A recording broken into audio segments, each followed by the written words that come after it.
Please be seated. A very good morning and warm greetings to one and all assembled here. I am Salome Benher, Professor and Head of Humanities, Social Sciences and Creative Sciences, Department of Ecole Centrale School of Engineering, Mahindra University. It is my pleasure to compare the proceedings of this special event, the first annual convocation of Mahindra University 2022. It is with great delight I congratulate the entire Mahindra University fraternity and on their behalf extend a warm welcome to the esteemed guests, graduating students and proud parents who made it possible to be a part of this august gathering. I now request you all to kindly stand up for the national anthem.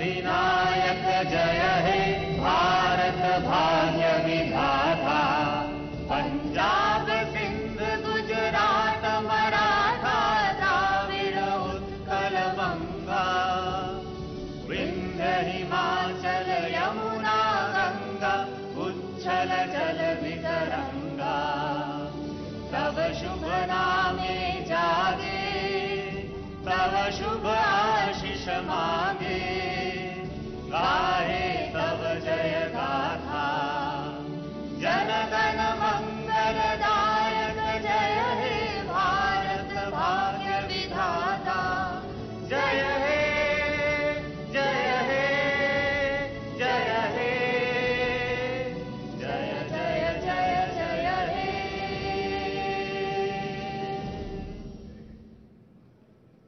Please be seated. Now I invite our chief guest of honor and other dignitaries present on the dais to go towards the lamp for lighting it.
University.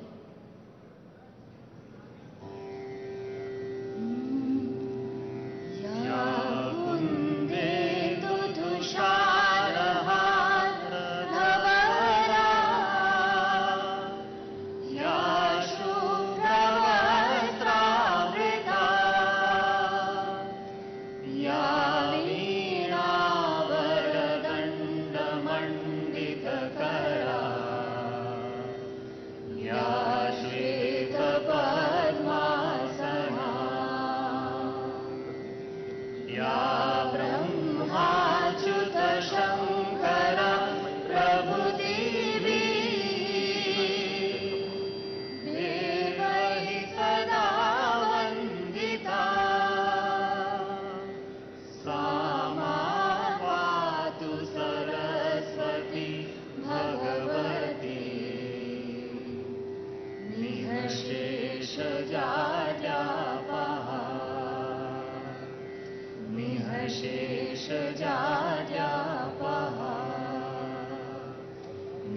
अशेष जाजा पहा. Thank you, team, for this melodious invocation. May I now request the Honorable Chancellor, Sri Anand Mahendra, to present a floral bouquet to the Honorable Chief Guest, Sri Kalvakuntla Taraka Rama Rao, Minister for Municipal Administration, Urban Development, Industries and Commerce, Information Technology and Electronics and Communication Department, Government of Telangana.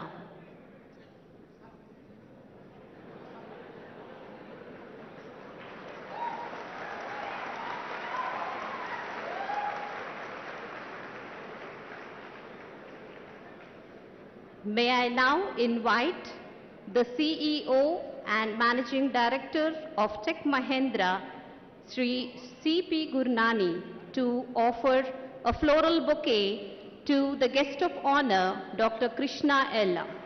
Dr. Krishna Ella is the Chairman and Managing Director of Bharat Biotech International Limited. Thank you, sir.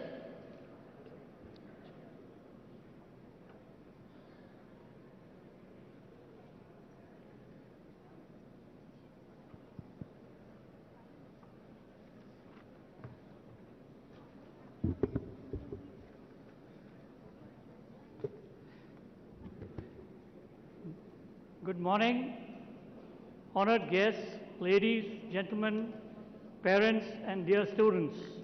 Now I would request the Honorable Chancellor, Mr. Anand Mahindra, to declare the Convocation 2022 open.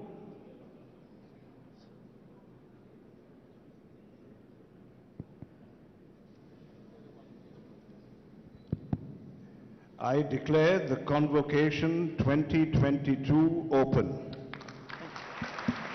Thank you.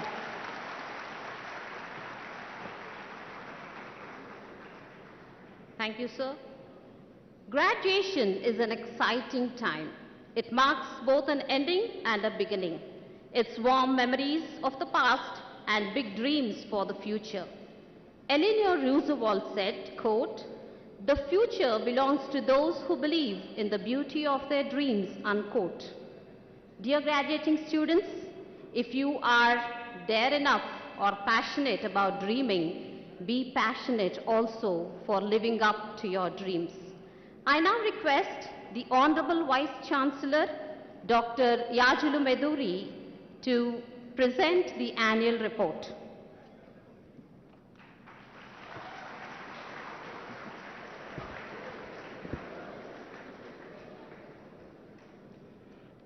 Sri K.T. Ramarao, our chief guest for today, Dr. Krishna Ella, guest of honor, Mr. Anand Mahindra, Chancellor, distinguished dignitaries on the dais, esteemed parents, guests, media, and of course, my dear young graduate and graduating students. On behalf of the entire fraternity of Mahindra University, I welcome you all to the very first annual convocation. It is said that an educational institute stands tall on solid rock foundation of its students. For us, the students of Mahindra University are the leaders of tomorrow, entrepreneurs of a new generation, and innovators of the 21st century. Today, sir, I take this opportunity to present to you 3 batches of engineers, batch 2016, 17, 18, who are ready to serve the society with zeal, their intellectual and institutional capacities. Mahindra University has evolved since inception in 2014-2020 into a holistic institution with a rich footprint in education and research. Today, we have a team of 150 plus internationally acclaimed faculty, every one of them who is a doctorate in their own area of specialization, along with students through the schools of engineering, management, law, and education, while focusing on critical thinking, creativity, and innovation. Some of our faculty were recognized by international bodies. I have my colleague, Professor Vishnu Pal, Dean, recognized as an outstanding educator by Optica, the Optical Society of America. Professor Dibakar Rao Chaudhary was recently awarded the fellowship of the prestigious Institute of Physics. As a precursor to the state budget, the government of Jharkhand Professor Nilanjan Banik of the School of Management, invited with other distinguished economists across India, recommended to the government officials ways to improve income of tribals involved in agriculture and in general, improve income from agricultural activities in the state. Ladies and gentlemen, in the academic year 2021, we commenced academic operations at the School of Management, School of Law, and the Indira Mahindra School of Education. Coming up, School of Media and Liberal Arts, School of Hotel Management, and many more. Student strength for 22-23 is estimated to be around 3,000, with around 250 faculty, and will increase steadily to reach around 9,500 by 2030. Besides commencing new programs in engineering and nanotechnology and life sciences, an executive MBA for working professionals, and media-related programs of study, we've been steadily enhancing our postgraduate and PhD strength to around 25% of the total student strength. Advanced research labs include the Rikagu Smart Lab XRD tool facility, which has been inaugurated today, Raman spectrometer, the NVIDIA supercomputer as central facilities, and many, many more. And in keeping with our focus on enhancing innovation, the Mahindra eHub Incubator has been facilitating student entrepreneurial activities. Students indulge themselves into various extracurricular activities along with their academic curriculum.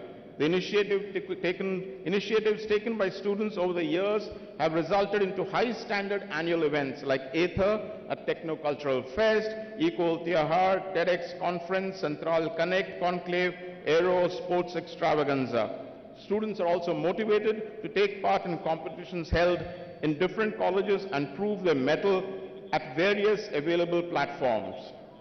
Our graduates have opted for either higher education or industry positions, the former in top-ranked campuses such as Columbia, Cornell, Georgia Tech, University of Southern California, Princeton, Carnegie Mellon. The list is many, many, many.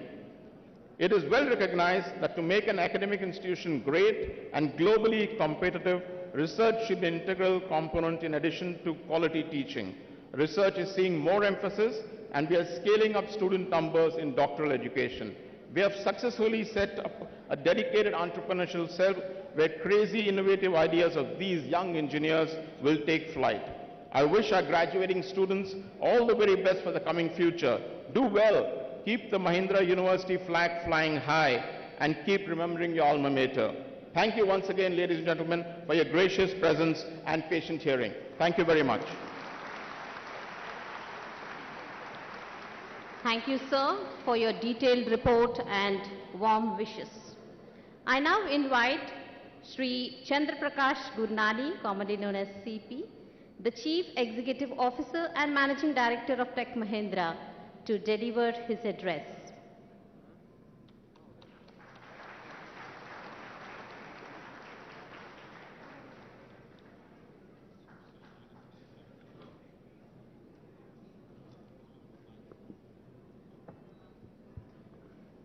Good morning, parents.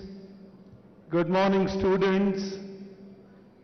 Honorable K.T. Ramarao, Dr. Krishna Ila, our Chancellor, Mr. Anand Mahindra, and Mr. Vineet Nayyar, Mr. Jayesh Ranjan, and Professor Meduri, and all the heads of the departments and the faculty members.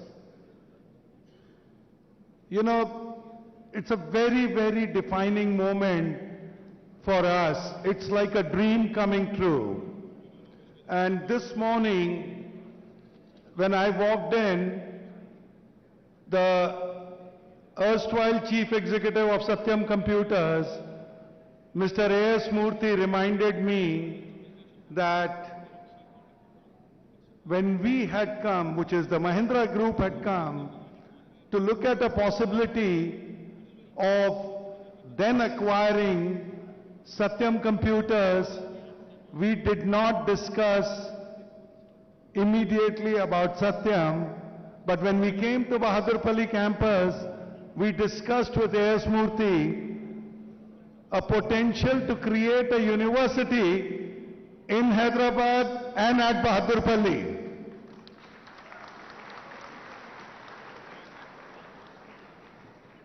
Now, Now that was the year 2009. Fast forward in life, come 2014, I believe two big events happened. The first event was that in 2014, KCR Garu became the first Chief Minister of Telangana.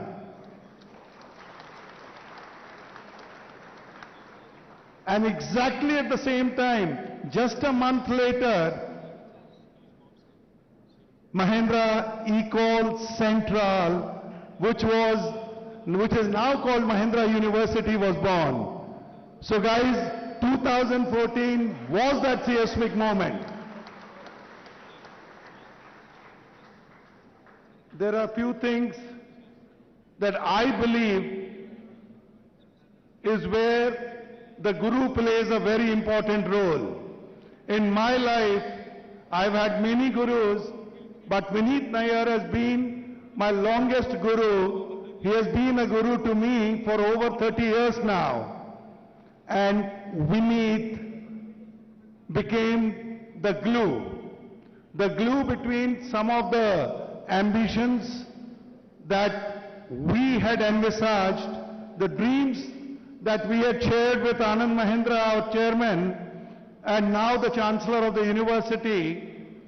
So I can only say that that old Gurukul system, if you follow it in spirit, you see what the results are. So thank you, Vineet.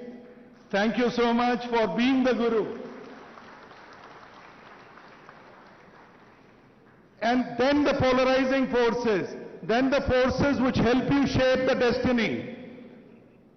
In my case, it was, as I said, started with a Guru called Vineet Nair, but Anand's vision.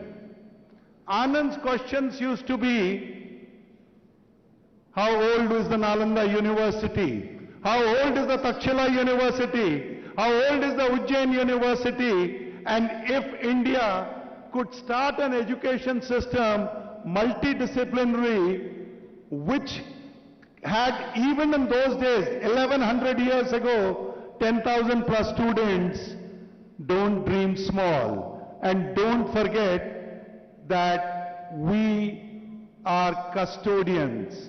We are only learning from the legacy.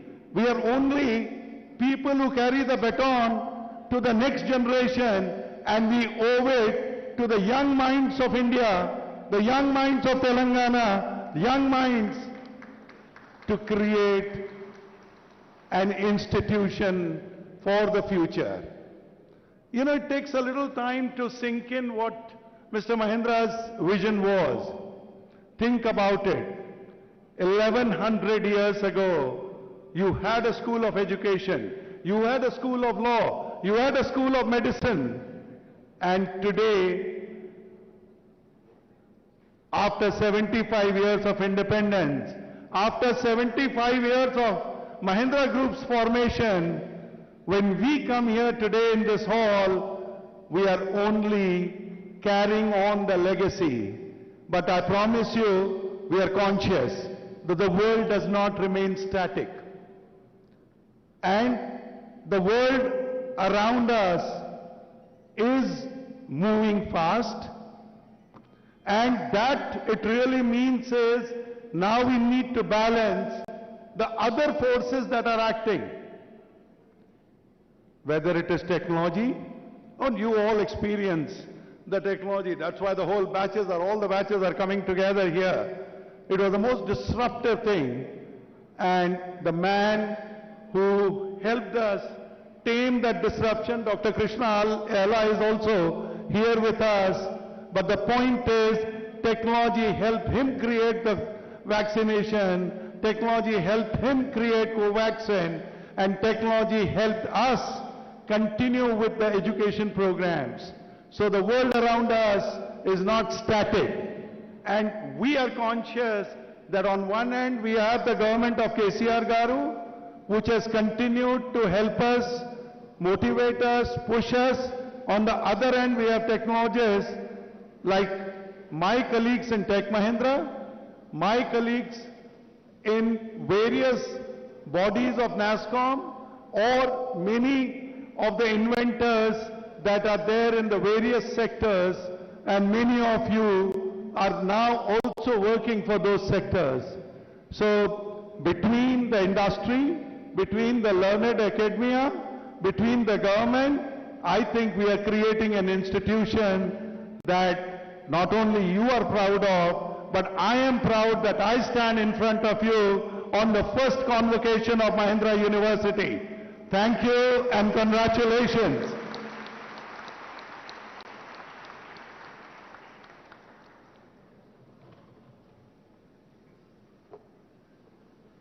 Thank you, sir, for your foresight about Mahindra University, the Bahadurpalli campus, to become what it is today.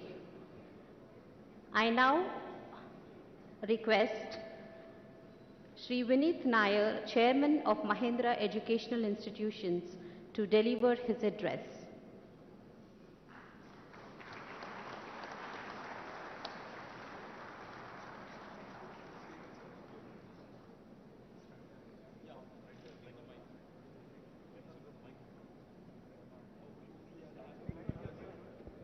Hello.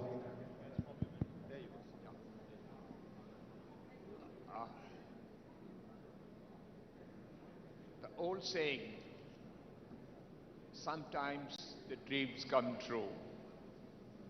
That's precisely what I perceive, what my senior colleague perceived. That has happened. We started small, we started quickly, we started competently. And I do think that we have created an institution which will last well beyond our lives, with thousands of students fulfilling their future, fulfilling their ambitions, fulfilling all that they have worked for by the institution which starts today. In fact, we are blessed. We are blessed that we have been given this opportunity to be able to create something which is fundamental, something which is critical, something which is needed, something which will live well after our lives, will create generations of children, students who will meet their goal, will meet what they aspired for the rest of their lives. So I'm really truly touched that we have been given this opportunity to be able to be small instruments in reaching to this level.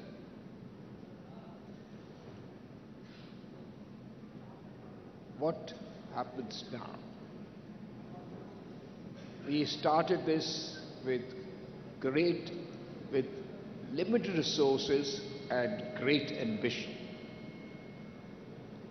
It is our hope and our objective that we create an institution which will be not only India facing, but will have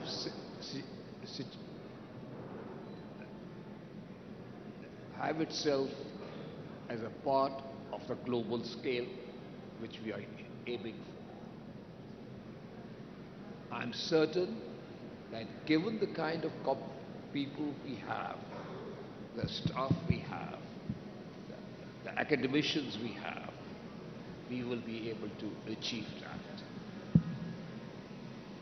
Because ultimately, the quality will succeed. The quality will bless us. And I think at all times, we would have to stay with that. I don't want to talk much further. All I'm doing is I feel hugely blessed, and all of us today, that it is a beginning for us of somewhat of a new world where we will be able to contribute to the development, intellectual and more, for the rest of our lives. And in that, I see how we are so blessed by this moment. Thank you so much.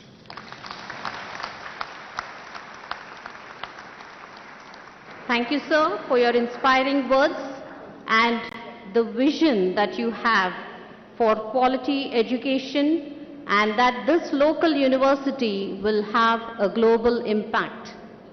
I now call upon the Honorable Chancellor of Mahindra University, Shri Anand Mahindra, to deliver his address.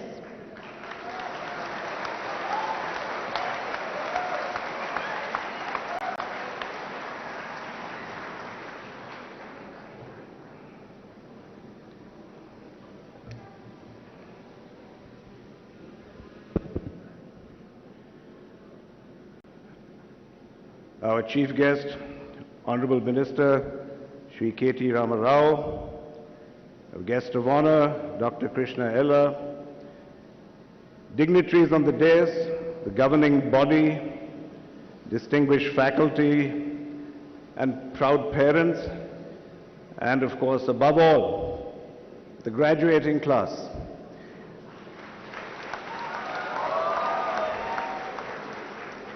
How are you feeling today? Let's hear it a little louder. I like that decibel level a lot more, much nicer. Ladies and gentlemen, in the Mahindra Group, we have made a religion out of education. For over 75 years, we have run schools, given scholarships, supported educational institutions, funded academic chairs, and created educational opportunities for girls and disadvantaged youngsters. However, out of all these initiatives, the Mahindra University is by far the most ambitious. So while this is my first visit to the campus, I assure you it will not be my last.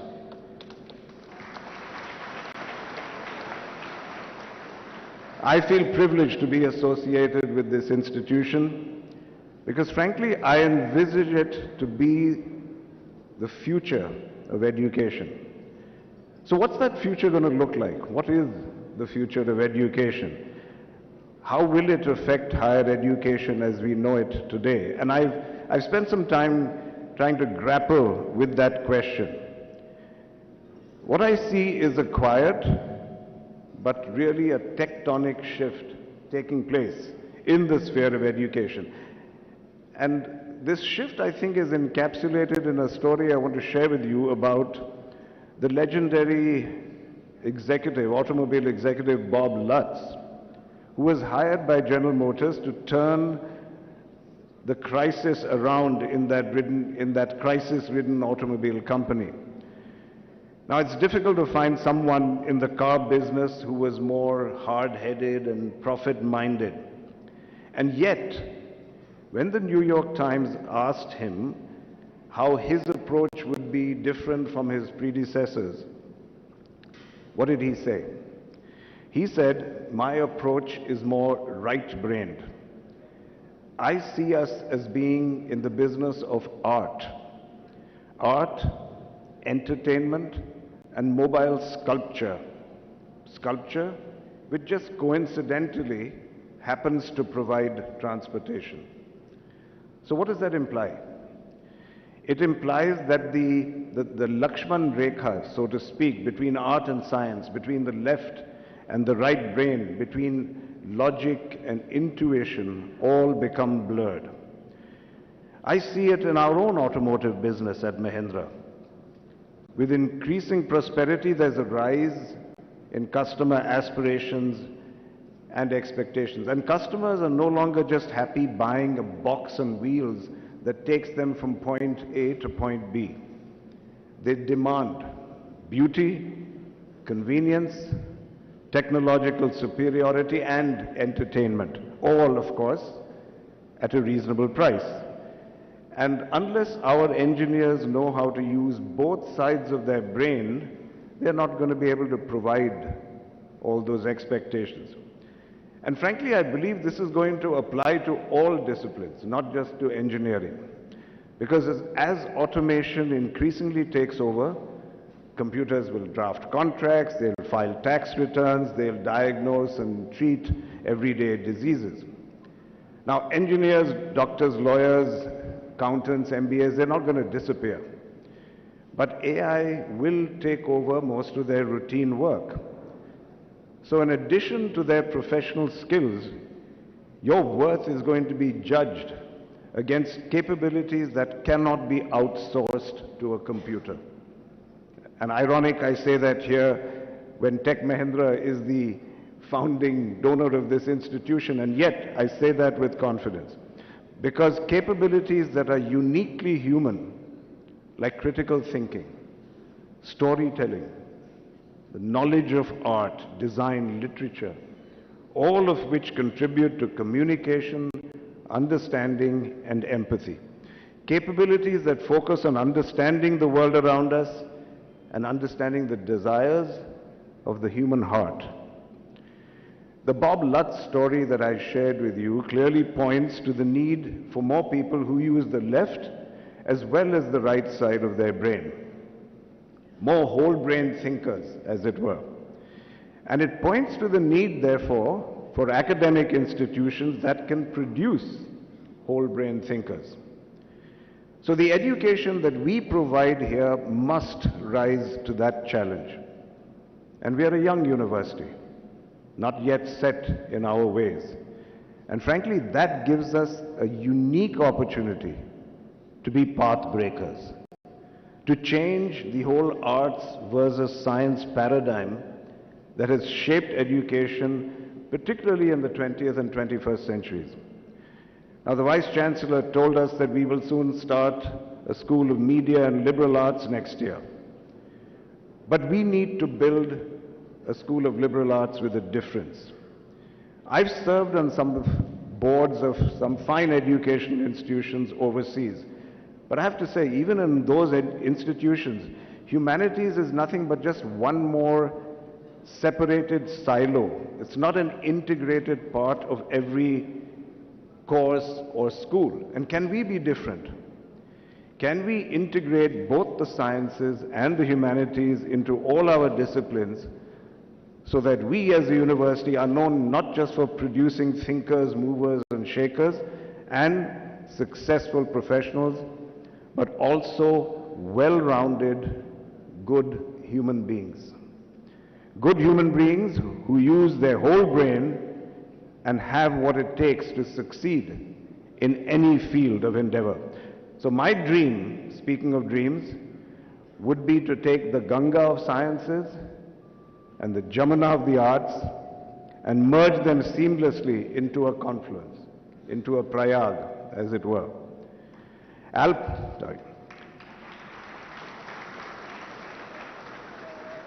Albert Einstein said, "Education is what is left after you have forgotten everything that you learnt in school." It is my fondest hope, ladies and gentlemen, that what our alumni retain with them when all else is forgotten is the experience of that Prayag, and that they will cherish it as a deep and lasting contribution to their lives. Thank you, gentlemen.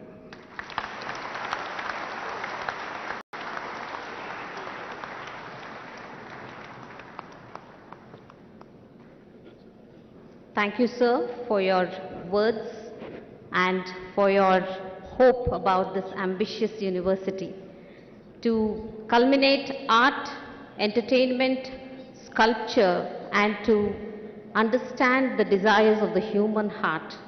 We hope and pray that this shift in educational paradigm will happen at Mahindra University. I now invite the Vice Chancellor of Mahindra University, Sri Yajulu Meduri, to introduce the guest of honor, Dr. Krishna Ella.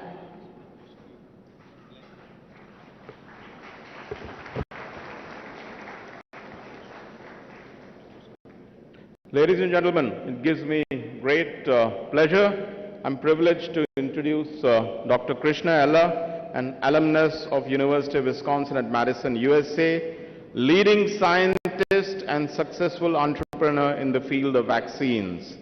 A scientist by heart and driven by a firm conviction that today's neglected diseases will become tomorrow's pandemics, Dr. Ella endeavors to develop technologies to provide innovative and affordable solutions for neglected diseases. Dr. Ella returned to India in 1996 to establish Bharat Biotech. The company has delivered about 10 billion vaccine doses to the poorest and most undeserved populations.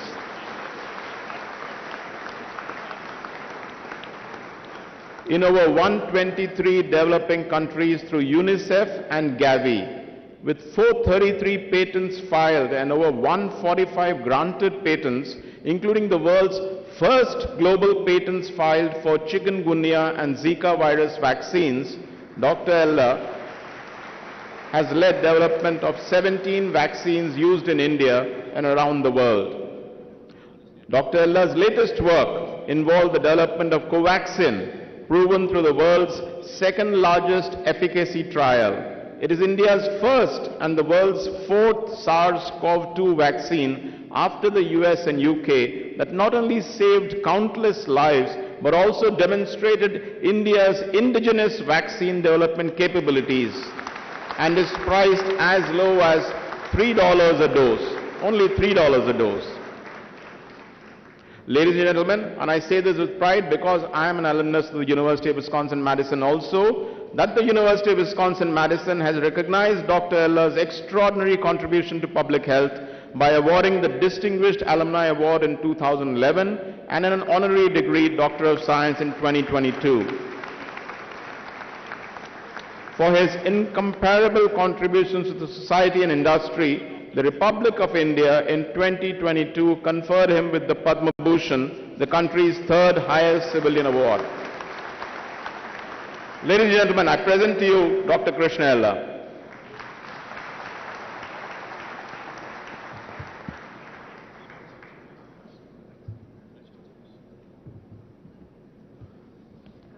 Really honored to be here. It looks awkward when they read about yourself.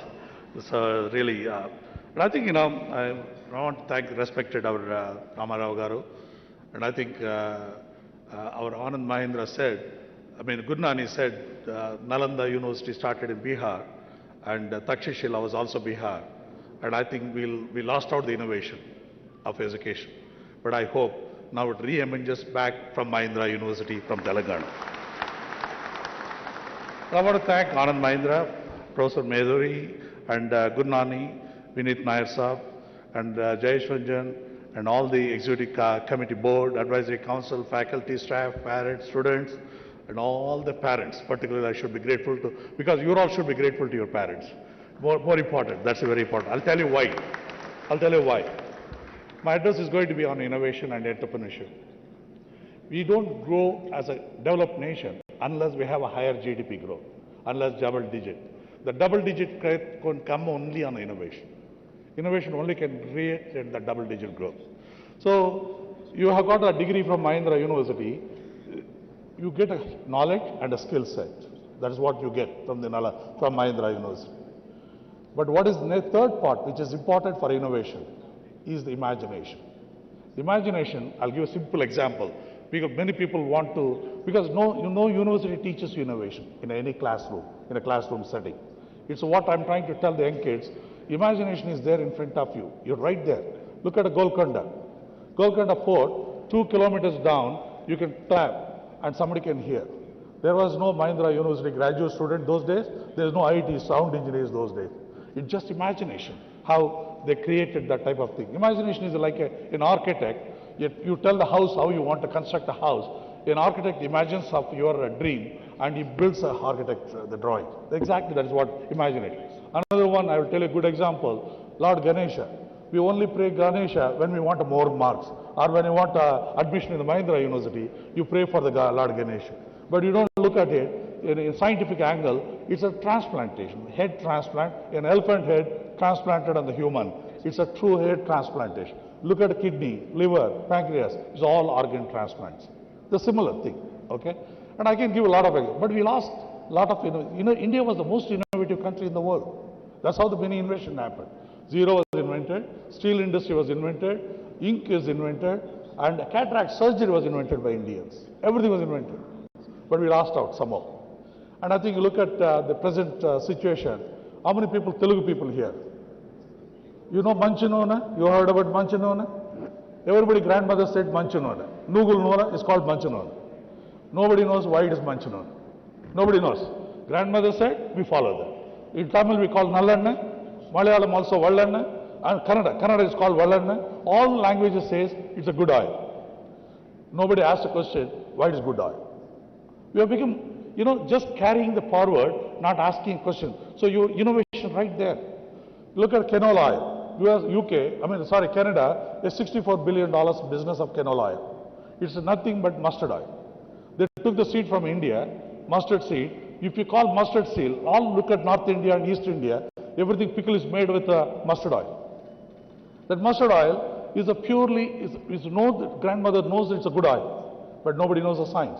But Canadians said they don't want to compete with Indian mustard oil. They call Canadian oil called Cano, and Oleiaceae is a family, an oil, so called canola oil. It's a $64 billion. Right Indian crop, right there, and we are watching that crop. And we don't innovate anything ourselves. The simple thing, like we drink orange juice. Why we drink orange juice? Americans drinking orange juice, Europeans are drinking, so it should be good for me also, I'm drinking orange juice. And I think we're copying even drinking the orange juice also. And the no orange juice what is made in this country comes from Brazil and Chinese concentrate, nothing from India. Whatever Nagpur orange is grown, it is grown as a fruit crop, not as a juice. And today, Musambi juice, jamun. Have you seen a Tetra Pak in India?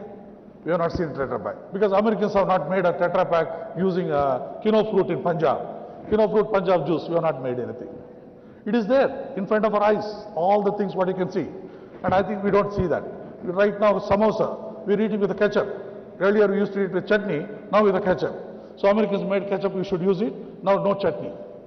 And I think, everything is there in front of us, but we don't watch. What happens is right now in the country, the best thing is the future is great. I'll tell you why future is great. And I think, parents in this house, in this room, they don't mind selling their house. They don't mind pledging a jewelry in a bank and put their children for education. That's a contribution of the parents. And that means parents want to contribute back to the children. We are a knowledge seeker. The parents, suppose you say you want to start a business, parents will think 2 times to sell their property. But you want to go for education, they don't mind even 1 time.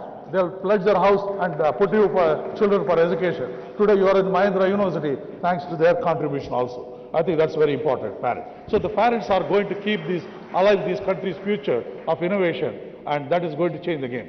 And how about the present today, how to kill innovation? And everybody was having 2 mobile phones. And you shake the mobile phone if it doesn't signal. And you're always busy with the mobile phone and emails.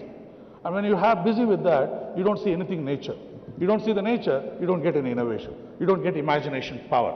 That imagination power, reduce your mobile, reduce your social media, you'll see more nature and you'll get more ideas.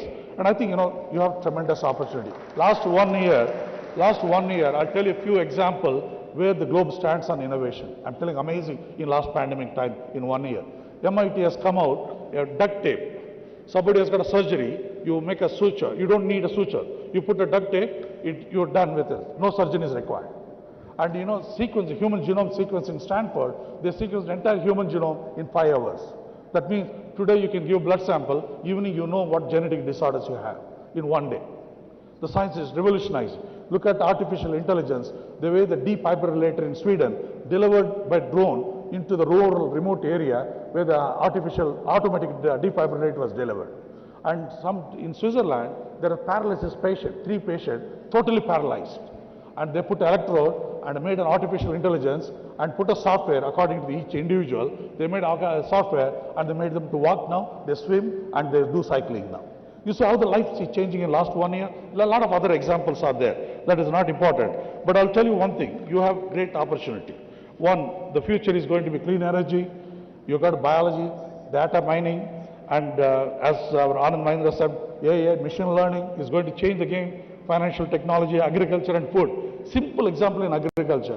One can predict a cropping pattern by using a satellite map. You know, how much is the crop is going to come in cotton crop in Telangana. We predict that, we can predict what the commercial value of that crop is going to be, what the pricing of that is going to be. And even a crop growing in a village situation, you can predict what weather condition and the soil condition, you can predict what the crop is going to be, pattern is going to be. Simple example, not a very high technology. Simple things can happen. My take-home message for you people, you have only 4 options as a kids who are getting graduated. One is higher education, you may want to go, that's absolutely open for everybody. And second is a multinational job and a corporate job. And third is joining a startup. Fourth is entrepreneurship. I prefer the last option, being an entrepreneur. And that is the future. That is where you are going to create more jobs for the country, more jobs to the country. And I worked all the 4 systems. I was a startup, I went to higher education, worked in multinational in Bayer, and I worked as a startup, and now I am an entrepreneur. And I think you have great chance to be there. And I think my example of journey is the truly rewarding for the people. And I think you should think, everyone, don't go behind the money. If you go behind money, you will not innovate anything in the life. Anything you see a society problem, you try to solve that, you become innovator. And you automatically the money comes out as a package in that. Okay? So be innovative and bring some credibility. Today, one thing I'm telling you, you are grateful as Anand Mahindra student because not only Mahindra's university student, you are Anand Mahindra students. And I think the legend of Anand Mahindra is going to be helpful to you. This legend is not there in IIT. There is no legend in IIT Hyderabad or IIT Delhi. I gave IIT Bombay convocation address also. I told them, you don't have a legend, but we have a legend here, Anand Mahindra. And we have a minister, K.T. Ramarao. And I think the greatness of Telangana, we are IT and pharma world, biotech world, now vaccine world, now what I'm seeing emerging out is an education hub and also a healthcare hub. Thank you very much. I wish you all the best here.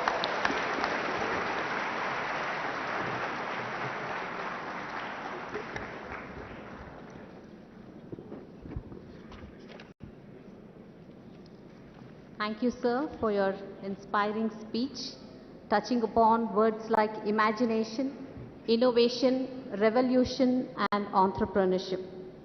And for us, for the graduating students, to take on the legacy of Sri Anand Mahindra.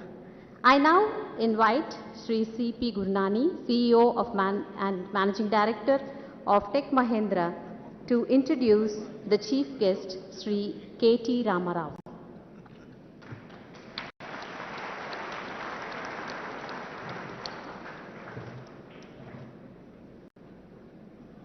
Hi, good morning again. So, you know, most of you probably know our chief guest a lot better through his witty answers on the interview, various news channels and interviews. You know him as a visionary. Most of you have also known him as a tireless soldier and the president of the party. So I thought, I'm going to actually share with you how I got to know him and why I consider our chief guest to be the master of energy, master of innovation, master of inspiration, and in a lot of ways, a master creator of the new Telangana.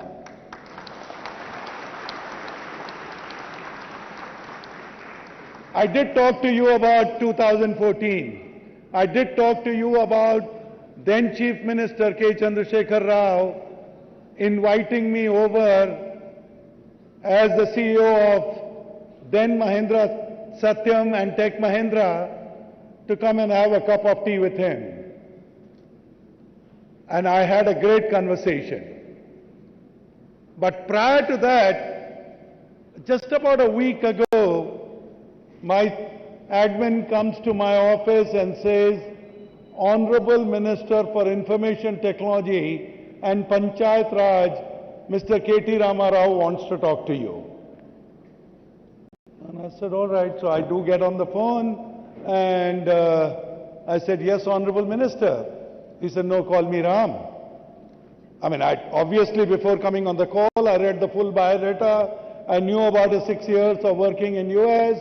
I knew about his education in Hyderabad till graduation and further education in US, but I didn't expect an informality of somebody saying, call me Ram. The next thing was the minister saying, we need to meet. I said, sure, tell me, sir. I mean, I'll come across to your office. He said, no, I'll come to your office. And he did come. And he immediately. So that is our Honorable Minister, President of the party, and he came to meet me. And honestly, that is the first time it happened to me in my career where the minister came calling.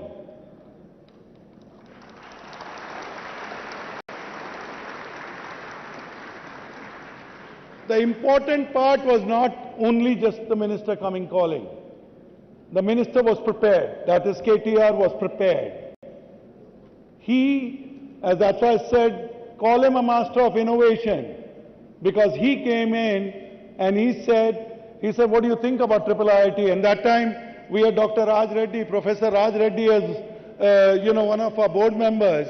And as many of you would remember, Professor Raj Reddy was the founder of triple IIT. So I said, oh, that's great. I mean, it's a great institution. I've been there a few times. He said, what can we do to make Hyderabad the innovation capital of the world? Now, that is where his vision is. And so what you see T-Hub today, and why T-Hub is different is not because government created it. He actually empowered 5 of us, along with Jayesh Ranjan, to create it. The initial investment, government's investment was 42 crores for the infrastructure, 5 crores, and the matching funds had to be given by us. So 1 crore each, I don't know, Jayesh, if I remember it correctly, 1 crore each, 5 of us contributed, and what you see as the innovation capital of the world, AI capital of the world, and in a lot of ways, the metaverse capital of the world, and the T-Hub that you just recently saw the inauguration, 350 crore campus, that is all because KTR is a master of innovation.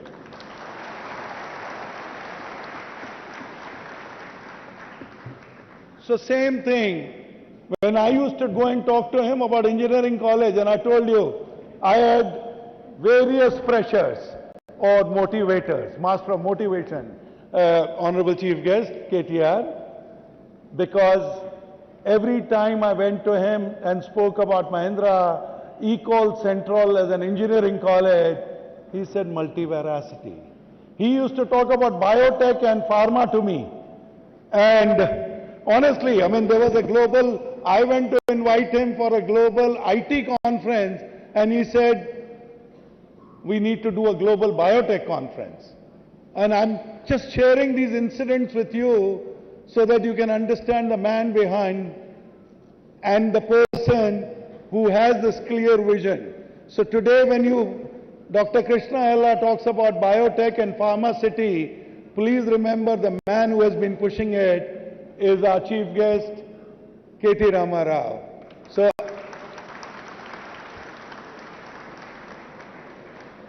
he would claim he has more stories on me. I promise you I have more stories on him. But today is not the day to trade stories. It's my honor, and on behalf of all of you, let's welcome the chief guest, K.T. Ramarao.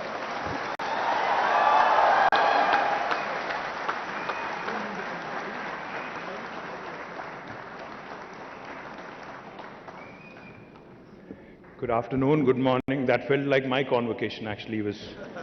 CP was so kind. Thank you, respected Mr. Anand Mahindra.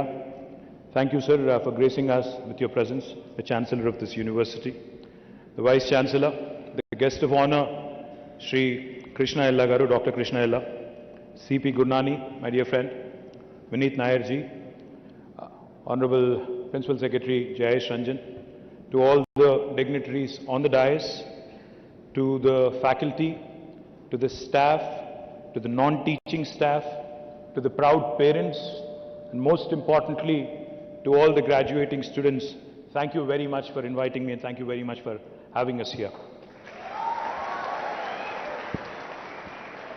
Now, first of all, my heartfelt congratulations to all the students who have successfully passed their courses and are receiving their degrees today. My special congratulations also to all the award winners who have shown excellence in their endeavors.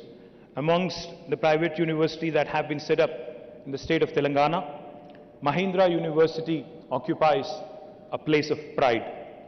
The Mahindra Group is reputed for business excellence in diverse fields, and there is no doubt that the university is also run with the same passion and commitment in achieving excellence and in making all the students lifelong votaries of excellence in whatever they do.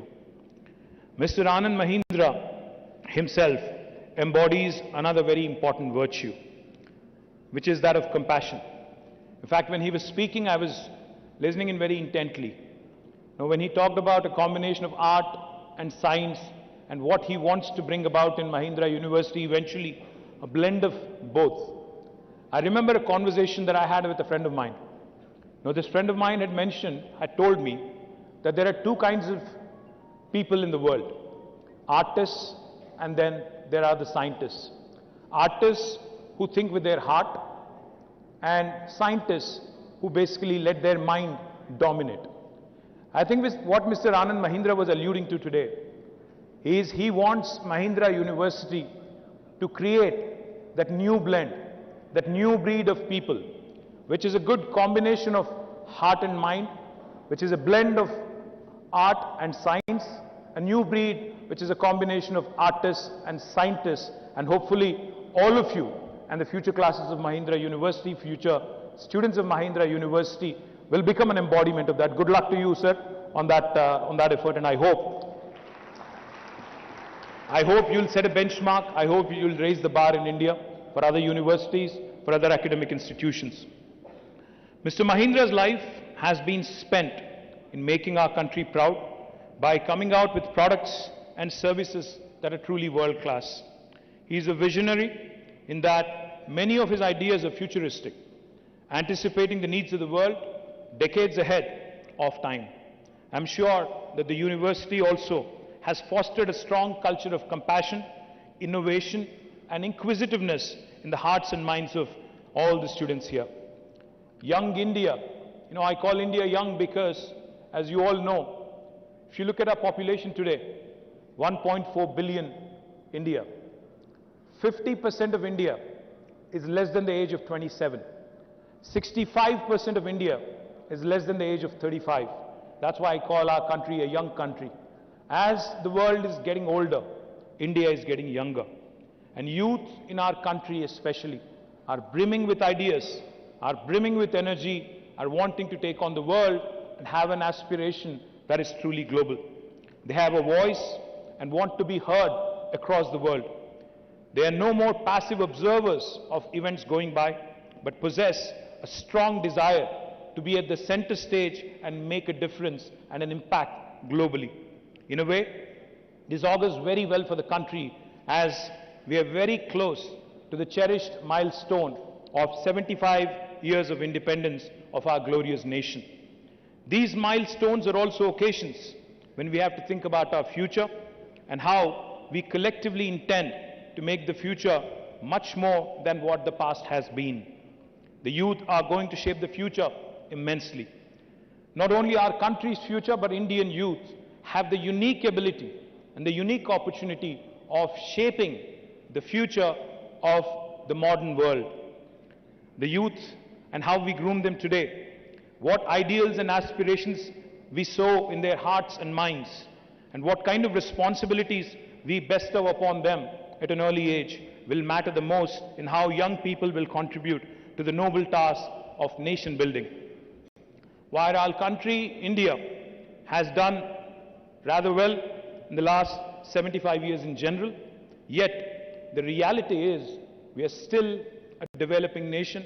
We are still, by global standards, a third world country. Somewhere or the other, we seem to have lost track of the most important priorities and have focused on issues that distract us and cause divisiveness amongst ourselves. Let me share a piece of statistic which might be of interest to you.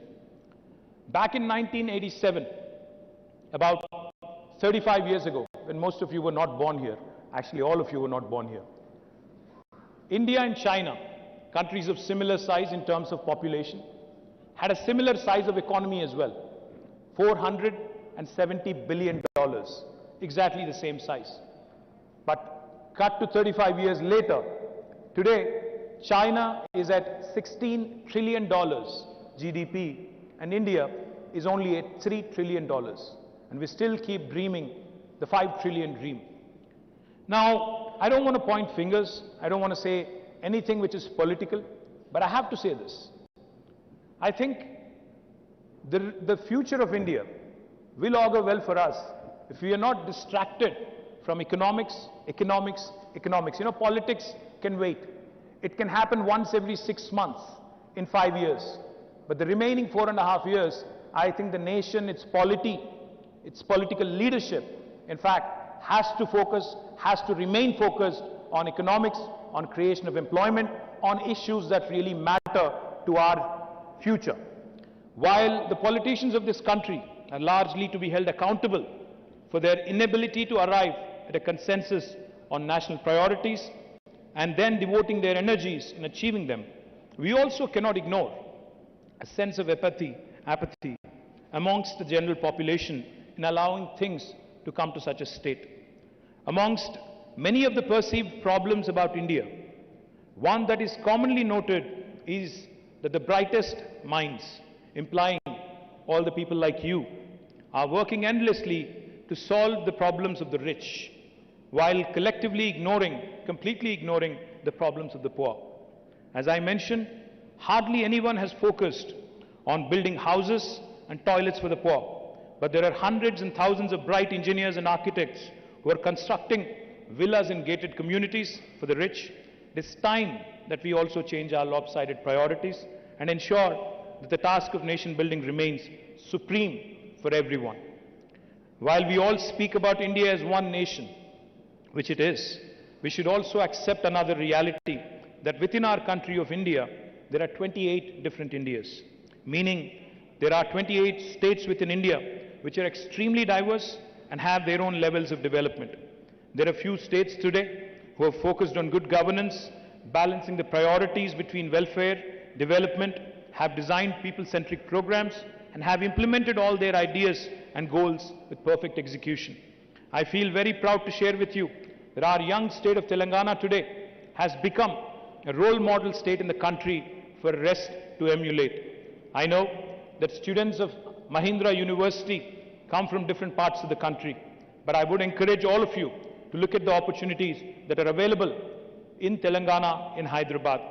Telangana is the champion state in promoting innovation and entrepreneurship amongst the youth. Like no other government of the day, our state has invested heavily in creating world-class institutions where young minds who have the passion to make a difference are encouraged in every possible way to make their dreams a reality. It will be a matter of tremendous satisfaction if many of you could join hands with us in creating a future which was envisaged by the founding fathers of our country 75 years ago. I do hope that each of you will step out into this world as young people, not only having great knowledge and skills, but also as young people who want to contribute to the betterment of the society and become change makers.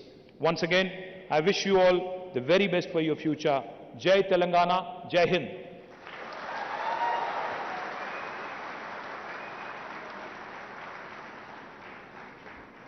Thank you, sir, for your sharing your mind, expressing your desire for all the graduating students to join hands so that the development paradigm is shifted towards the poor. I now request, So someone said like this, talent will bring you to the door of opportunity, but hard work will take you to the top of the ladder. We'd like to honor some of our exceptionally excellent students for their stupendous achievement. Their hard work / smart work, determination and perseverance is being paid off today. I request the Vice Chancellor to announce the names of the outstanding students of 2016, 2017 and 2018 batches respectively.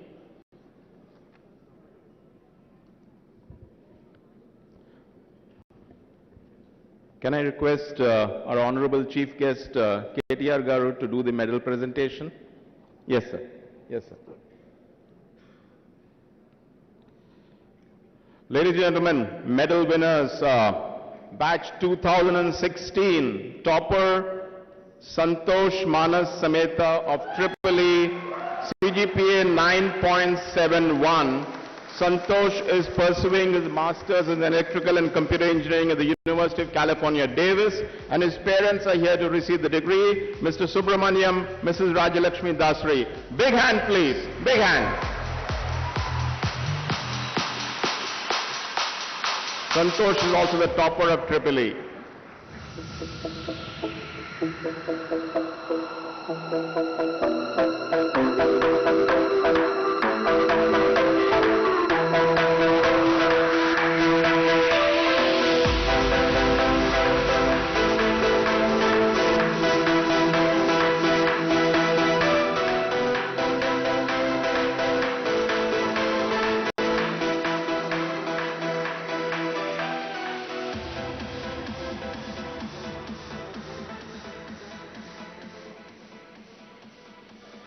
Thank you, sir. Thank you, ma'am. Civil engineering topper with a CGPA of 9.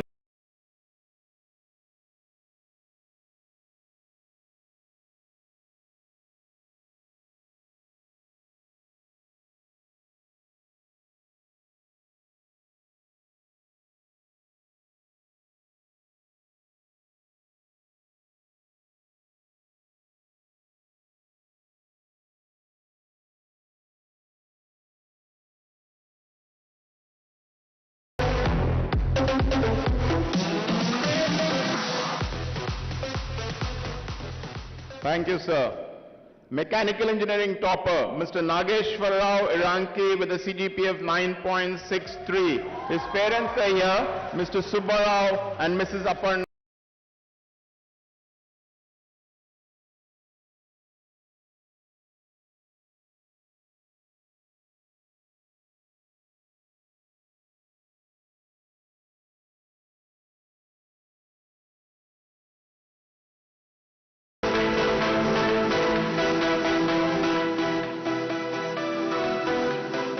Topper in computer science with a CGPA of 9.26, Hemant Chaturvedula, working as an ML engineer at PayPal, Chennai.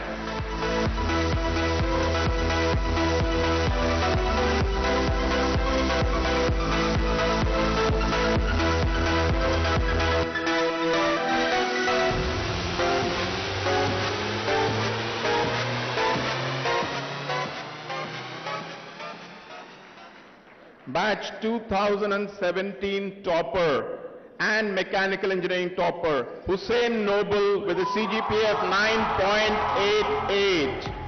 His sister, Ms. Tasneen Noble, and mother, Dr. Rahela Noble, are here to receive the degree. Hussein is doing an MS in mechanical engineering and robotics at Columbia University, USA.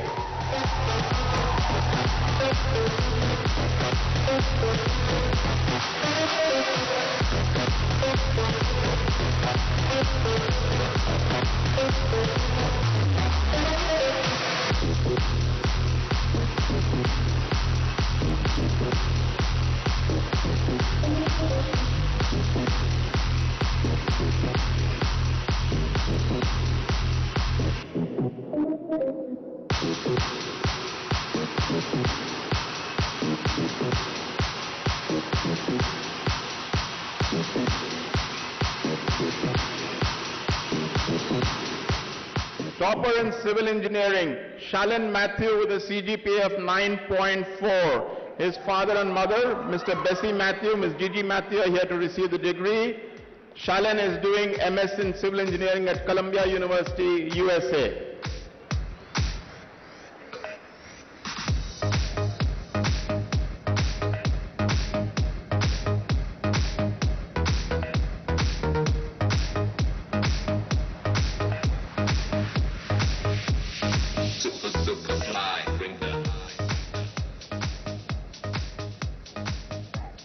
Topper in Triple E, Madhunika A with a CGPA of 9.75.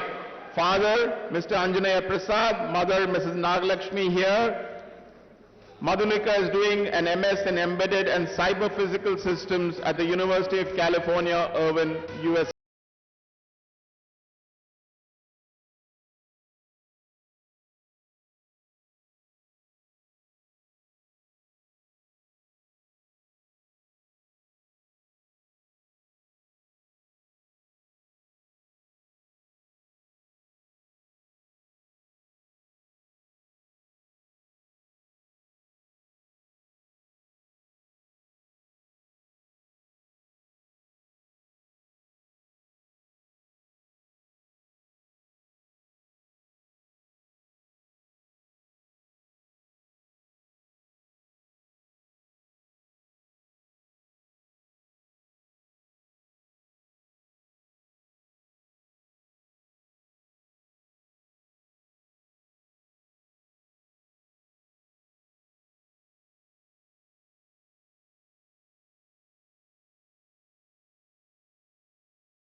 Topper, Y. Rahul with a CGPA of 9.39.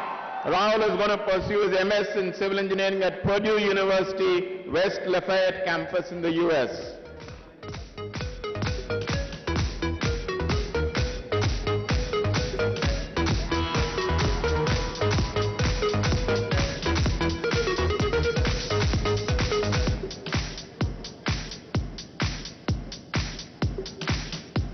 Triple E, Topper, Moria Pratik Velagaletti with a CGPA of 9.37.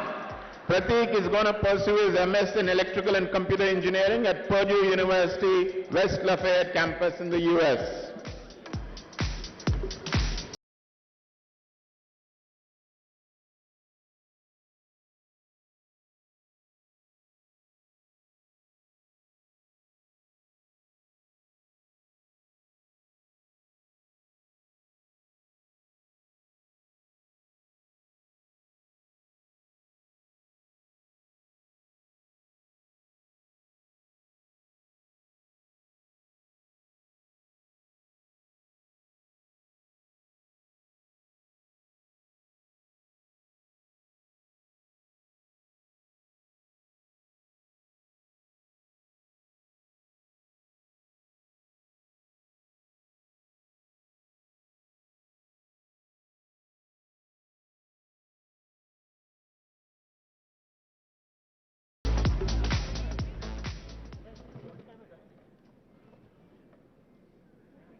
Unless he once he's so.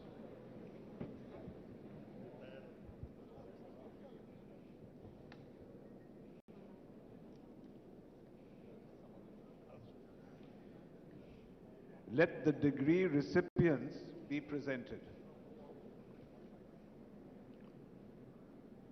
Mr. Chancellor, sir, I, as the Dean, Ecole Central School of Engineering, present to you the candidates of the student batches, namely 2016, 2017 and 2018, who have duly qualified to receive the degree of Bachelor of Technology of Mahindra University in Civil Engineering, Electrical, Electronics Engineering, Mechanical Engineering and Computer Science and Engineering. 408 in person and 242 in absentia, totaling 650 as listed in the scroll. I would now like to call up the 2016 batch of students in person to queue up near the dais and receive their degree when each of your name is announced by me. Civil Engineering 2016 batch, Yashwant Raju,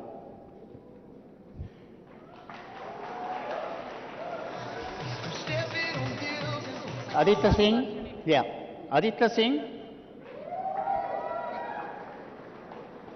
Anif Shaikh, Shriram Akhilesh, Sid Vilas Reddy,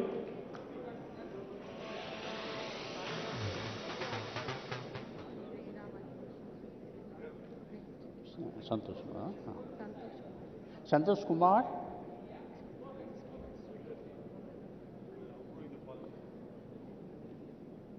Vamsi P, Likita Sai,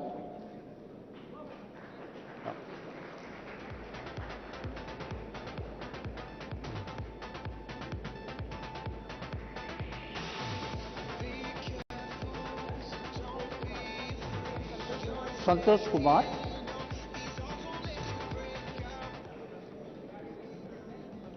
Vamsi P,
Triple E, Dhanush K,